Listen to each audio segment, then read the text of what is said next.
যখন এই পর্যন্ত শাহবাগ পর্যন্ত আসি, তখন আমাদের শাহবাগ চত্বরের মোড়ে এখানে আমাদের ব্যারিকেড দিয়ে আটকিয়ে দেওয়া হয়। ব্যারিকেড দেওয়ার সঙ্গে সঙ্গে আমাদের উপরে প্রচণ্ড পুলিশ প্রায় আমাদের 200-300 শিক্ষকদের উপরে ঝাঁপিয়ে পড়ে একদম হায়নার মতো। আজকে তো আপনাদের 8ম দিন, আর আপনাদের প্রধান উপদেষ্টার কার্যালয়ে অভিমুখে আপনাদের আজকে পদযাত্রা হওয়ার কথা ছিল, স্মারকলিপি সেখানে জমা দেওয়ার কথা ছিল, আপনারা কি দিয়েছিলেন? আমরা সকাল 11টায় জাতীয় প্রেস ক্লাবের সামনে 8তম দিন ধর্মঘট থেকে আমরা সকল শিক্ষকদেরকে নিয়ে স্মারকলিপি দেওয়ার জন্য, এবং প্লাস শুধু স্মারকলিপি দেওয়া না, আমরা গত 24শে জানুয়ারি সাংবাদিক সম্মেলনের মাধ্যমে জানাইছি যে আমরা মাননীয় প্রধান উপদেষ্টা মহাশয়ের সাথে বসতে চাই, একটা আলোচনার মাধ্যমে আমরা সিদ্ধান্ত চাই। এর পরিপ্রেক্ষিতে আজকে আমাদের মিছিল সহকারে পদযাত্রা ছিল, কিন্তু আমাদেরকে রোড ম্যাপ আমরা চেয়েছিলাম মৎস্য ভবন হয়ে আমরা যমুনায় যাব, তারা বলল না, যে আপনারা দোল চত্বর হয়, প্রশাসন আমাদেরকে বলল দোল চত্বর হয়, তারপর ঢাকা বিশ্ববিদ্যালয় এখান থেকে শাহবাগ হয়, তারপর ফার্মগেট হয়, তারপর যাবেন তেজগাঁও।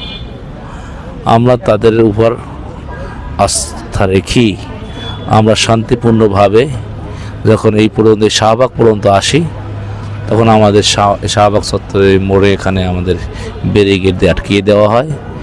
ব্যারিকেড দেওয়ার সঙ্গে সঙ্গে আমাদের উপরে প্রচণ্ড পুলিশ প্রায় আমাদের 200-300 শিক্ষকদের উপরে ঝাঁপিয়ে পড়ে একদম হায়নার মতো।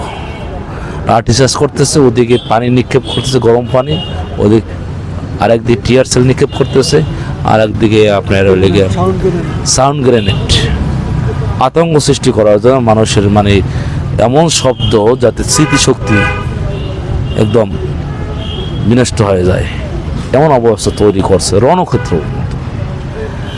এর ভিতরে আমাদের শিক্ষিকা, আমাদের বোনদের উপরে, আমাদের মুরব্বী বাবা যে শিক্ষকদের উপরে, অনেকের বয়স, চাকরির বয়স 2-1 বছর আছে, 5 বছর আছে, অনেক বৃদ্ধ বাবা যে আপনারা দেখেন, মুখে দাড়ি পাকা, মাথার চুল পাকা, এদেরকেও ছাড় দেয় নাই এই ফ্যাসিস্ট আওয়ামী লীগ সরকারের দোসররা। এদেরও এমনভাবে গায়ের জোরে আপনারা দেখবেন, ওই সময় বিভিন্ন সাংবাদিক মিডিয়ার ভিডিওর মাধ্যমে দেখতে পাবেন, এমন জোরে জোরে বাড়ি দিচ্ছে, গায়ের জোরে জোরে, মনে হয় যেন আমাদের সাথে তাদের যুগ যুগ ধরে শত্রুতা চলতেছে, শত্রু আমরা। এমন আমাদের উপরে তারা ক্ষিপ্তভাবে জড়ো হয়েছে। তার পরিপ্রেক্ষিতে আমরা এখানে অবস্থান ধর্মঘট এইখানেই প্রেস ক্লাব থেকে শাহবাগে বসে পড়েছি, যেহেতু শাহবাগে আমাদের রক্ত এখানে খনন করেছি, এই শাহবাগ থেকে আমাদের জাতীয়করণ বাস্তবায়ন ঘোষণা চাই। এখান থেকে আমাদেরকে দুপুরে মাননীয় প্রধান উপদেষ্টা কার্যালয়ে আমাদের 15 জন প্রতিনিধি, আন্দোলন বাস্তবায়ন কমিটি সহ প্লাস আমাদের বৈষম্যবিরোধী ছাত্র আন্দোলন কেন্দ্রীয় দায়িত্বশীলরাও ছিল, তাদেরকে নিয়ে আমাদের নেওয়া হয়েছিল প্রধান উপদেষ্টা কার্যালয়ে আমাদের নিয়ে আলোচনা করবে। কিন্তু প্রধান উপদেষ্টা মহোদয় APS তিনি আমাদেরকে প্রতিমধ্যে রাস্তায় বসে আলোচনা করে সমাপ্ত করতে চেয়েছেন।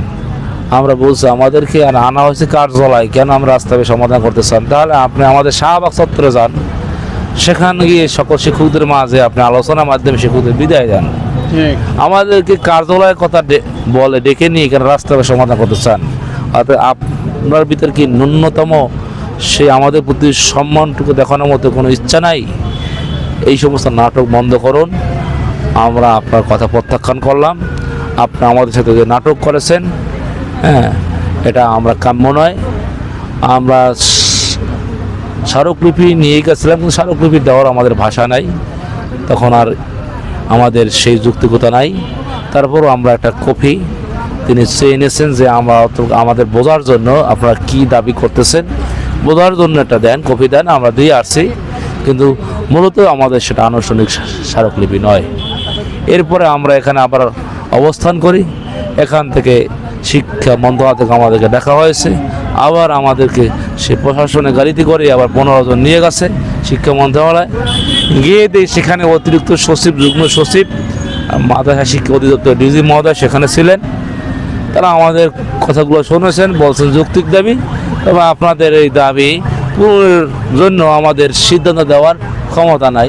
আমরা বললাম স্যার, সিদ্ধান্ত না দিতে পারেন তাহলে আমাদের ডাকলেন কেন, তাহলে এই সমস্ত নাটক বন্ধ করুন।